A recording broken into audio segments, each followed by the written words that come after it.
Jai Hind Defense Aspirants. Welcome back to my channel SSP Success. Today we are going to cover an important topic that was asked in one of the SSP port, which is Varanasi. So the lecture topic is on criminalization of politics in India. It's very important for your upcoming SSP, AFSP in terms of GD, lecturate and national news also. So let's get started. सी अभी recently क्या हुआ है, supreme court का एक supreme court ने question किया है, because I have related this topic with the current aspect and that is कि सुप्रीम कोर्ट ने क्वेश्चन किया है किस चीज पे, लॉजिक ऑफ 6 ईयर बैन उन लोगों पे या फिर उन लेजिस्लेटर्स पे 6 ईयर का बैन कन्विक्टेड जो लेजिस्लेटर्स है उन पे, जो कि ये हाईलाइट करता है कि कितने ज्यादा कॉन्फ्लिक्ट ऑफ इंटरेस्ट है और स्लो फंक्शनिंग है हमारे फास्ट ट्रैक कोर्ट्स की। ये जो बेंच है इसमें justice Dipankar Datta, justice Manmohan was there, जिन्होंने नोट किया कि जो पेंडिंग क्रिमिनल केसेस हैं अगेंस्ट एमपीज और एमएलए वो काफी ज्यादा है। अदर देन दैट होता क्या है क्रिमिनलाइजेशन ऑफ पॉलिटिक्स? देखो, क्रिमिनलाइजेशन ऑफ पॉलिटिक्स एक ऐसा को रेफर ऐसे किया जाता है उन इंडिविजुअल का इन्वॉल्वमेंट क्रिमिनल रिकॉर्ड के साथ जो कि पॉलिटिकल अरीना में है, राइट? इनमें जो है वो क्रिमिनल्स जो रन कर रहे हैं और वो इलेक्ट भी हो रहे हैं पोजीशंस के लिए पार्लियामेंट एंड स्टेट लेजिस्लेचर में। ये अक्सर देखा जाता है, क्लोज रिलेशनशिप होता है पॉलिटिशियंस का क्रिमिनल एलिमेंट्स के साथ, right? Other than that, criminalisation of politics in our country की बात करते हैं। बढ़ते हुए केस कितने ज्यादा है? देखो, 2018 में there were 4075 pending cases against MPs and MLA and as of January 1 2025 ये नंबर और बढ़ा है, विच इज 4732, जिसमें 559 केसेस पेंडिंग है एक डिकेड से। गवर्नमेंट का स्टैंड क्या है इस पे? जो सेंट्रल गवर्नमेंट है वो स्ट्रांगली अपोज करती है इस पेटिशन को और स्टेट करती है पार्लियामेंट को कि उनके पास अथॉरिटी है ये डिसाइड करने के लिए कि वो डिस्क्वालीफाई कर दे उस ड्यूरेशन को under the representation of people act 1951। देखो, बढ़ती हुई क्रिमिनलिटी की अगर हम बात करें, काफी सारी कमिटीज को फ्लैग किया गया है जिसमें देखा गया है क्रिमिनलिटी बढ़ रही है इंडिया के पॉलिटिकल सिस्टम में। The next thing is that winnability, which is winnability, I mean political parties prioritise करती है विनेबिलिटी को, जिसमें 30 to 35% कैंडिडेट्स क्रिमिनल केसेस के साथ होते हैं। कुछ स्टेट लेजिस्लेचर होते हैं जिनका 50 to 65% एमएलए का क्रिमिनल रिकॉर्ड है, right? Other than that, court की क्या ऑब्जर्वेशन रही है? सुप्रीम कोर्ट ने रिपीटेडली बोला है, ये कंसर्न है डेमोक्रेसी का। उन्होंने ये बोला है कि जो लॉ ब्रेकर्स है वो लॉ मेकर्स नहीं हो सकते, which is a very good thing, right? Court ने बोला है कि मेंटेन करना चाहिए हमें लेजिस्लेशन एक्शन को, बिकॉज जो कि फॉल हो रहा है पॉलिटिकल जुरिडिक्शन में। If we talk about criminal record, June 2023 के डेटा के हिसाब से 44% एमएलए जो स्टेट असेंबलीज में वो क्रिमिनल केसेस में इन्वॉल्व पाए गए हैं।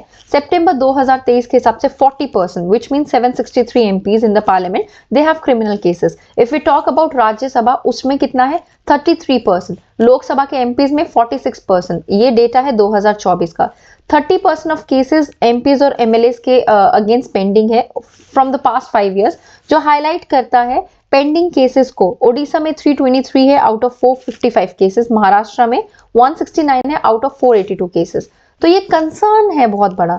अब सुप्रीम कोर्ट के डायरेक्टिव्स की बात करते हैं। फेब 2020 में सुप्रीम कोर्ट ने बोला था कि पॉलिटिकल पार्टीज को जस्टिफाई करना पड़ेगा अपने कैंडिडेट्स की सिलेक्शन को with a criminal background within 72 hours of nomination. सितंबर 2018 में सुप्रीम कोर्ट ने मैंडेट दिया था, पार्टीज और कैंडिडेट्स जो है वो पब्लिश करेंगे अपनी details of criminal cases 3 different dates पे पोल होने से पहले। उन कैंडिडेट्स को बैन करने के लिए बोला गया जिनका सीरियस क्राइम है। रीसेंट ऑब्जर्वेशन जो दी गई है जस्टिस मनमोहन के द्वारा, उन्होंने स्टेट किया है इलेक्शन कमीशन ऑफ इंडिया को एक्ट करना चाहिए पॉलिटिकल क्रिमिनल्स के अगेंस्ट। क्वेश्चन किया गया कैसे कोई पर्सन जो अनफिट है गवर्नमेंट सर्विस के लिए उसको मिनिस्टर बनाया जा सकता है। सुप्रीम कोर्ट ने वार्न भी किया, अगर ऐसे चीजों के साथ प्रोसीड किया गया तो विद द मैटर अगर कोई रिस्पॉन्स फाइल नहीं किया जाएगा, राइट? चैलेंजेस क्या है इस रिफॉर्म सिस्टम में? देखो, money and muscle power use की जाती है। पॉलिटिकल पार्टीज क्या करती है? प्रायोरिटाइज करती है मनी को और मसल पावर को, जो कि फर्दर कैंडिडेट्स को रोकने में नाकामयाब रहते हैं। Recovery of money, winning election जो है वो फाइनेंशियली ल्यूक्रेटिव लगता है कैंडिडेट्स मल्टीपल टाइम्स रिकवर कर लेते हैं अपने कैंपेन इन्वेस्टमेंट के कंपैरेटिवली। उससे करप्शन बढ़ता है क्योंकि कॉम्प्रोमाइज किया जाता है good governance and perpetuation corruption से। कॉन्स्टिट्यूशन का कंसर्न क्या था? जो फाउंडिंग फादर है कॉन्स्टिट्यूशन के, doctor B.R. Ambedkar, doctor Rajendra Prasad, उन्होंने ये चीजें देखी थी। सक्सेस ऑफ कॉन्स्टिट्यूशन डिपेंड करता है कैरेक्टर पे भी इम्प्लीमेंटर्स के, और बोला था कि जो लीडर्स होंगे वो नोबल कैरेक्टर होने चाहिए, और उनकी रियलिटी फेल हुई है। इंस्टीट्यूशन को टास्क दिया गया है विद अपहोल्डिंग द कॉन्स्टिट्यूशन, जो कि एक्ट नहीं कर पा रहे decisively, right. Lack of mass movement है। सिविल सोसाइटी ऑर्गेनाइजेशंस को बनाया गया कि एजुकेट किया जाए वोटर्स को और क्लीन कैंडिडेट्स को इलेक्ट किया जाए, लेकिन मास मूवमेंट की वजह से ये क्लेंस पॉसिबल नहीं है। कैजुअल एक्सेप्टेंस है इंडिया में। Exceptionally high number of sitting legislator के पास क्रिमिनल केसेस हैं। दूसरी डेमोक्रेसी के कंपैरेटिवली कैजुअल एक्सेप्टेंस है सिचुएशन की बाय बोथ इलेक्शन कमीशन भी और सिटीजन भी। इससे हमारे एथिक्स डिमिनिश होते हैं। एथिक्स एंड मोरालिटी जो है पॉलिटिक्स में वो कहीं ना कहीं कम होती है। What could be the way forward of this? Law commission की रिकमेंडेशन, जो 20th लॉ कमीशन है, इन इट्स 244th रिपोर्ट में उन्होंने बोला डिस्क्वालिफिकेशन होना चाहिए कन्विक्शन के ऊपर, और वो इनइफेक्टिव रहा तो उससे हम अगर वो इनइफेक्टिव रहा तो हम क्रिमिनलाइजेशन ऑफ पॉलिटिक्स को प्रिवेंट नहीं कर पाएंगे। डिस्क्वालिफिकेशन में उन्होंने रिकमेंड किया कि डिस्क्वालिफिकेशन होना चाहिए जब चार्जेस फ्रेम हो रहे उसी टाइम पे। प्रिवेंट किया जाना चाहिए फॉल्स एफिडेविट्स को भी, सो दैट पनिशमेंट्स मिल सके फॉल्स एफिडेविट्स के लिए मिनिमम 2 years की। स्पीडी कन्विक्शन होना चाहिए डे टू डे ट्रायल्स का, जिससे स्पीडी कन्विक्शन के हेल्प से प्रोसीड किया जाएगा डिस्क्वालिफिकेशन को। इंटरवेंशन बाय कोर्ट्स, कोर्ट को जो है इंटरवीन करने की जरूरत है if they want the sensitive in political and electoral system. Now let's talk about the conclusion.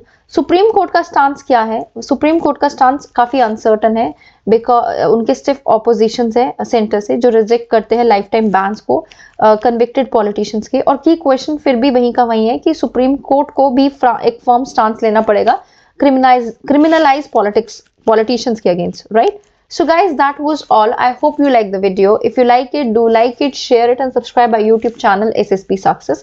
Your likes and comments motivate us to make more and more videos on time. And do comment in the comment section which kind of videos you want in the future. Thank you.